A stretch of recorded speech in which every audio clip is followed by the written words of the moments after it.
আসসালামু আলাইকুম এভরিওয়ান, কেমন আছেন আপনারা? আলহামদুলিল্লাহ, আমিও ভালো আছি। আজকে আমি ডাটা, আলু, চিংড়ি দিয়ে রান্না করছি।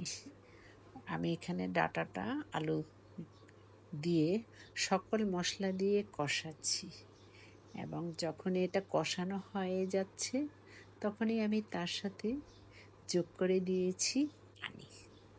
দেখেন, পানিটা অতিরিক্ত দেইনি, কারণ ডাটাটা খুব নরম ছিল এবং সিদ্ধ হয়ে গিয়ে যাচ্ছিল যখন কষাচ্ছিলাম।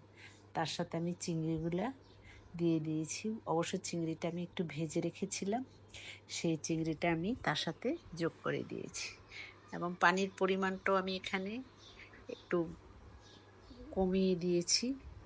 ডাটাটা খুব দ্রুত সিদ্ধ হয়ে গিয়েছে, দেখলেই মনে হচ্ছে এটা অনেক লোভনীয় হয়েছে। আসলে খেতে এটা অনেক মজা হয়েছে, খুবই সুন্দর। দেখেন আমার পরিবেশনটা, রান্নার কালারটা দেখেন সেই রকম হয়েছে। ভালো লাগলে কমেন্ট করে জানাবেন।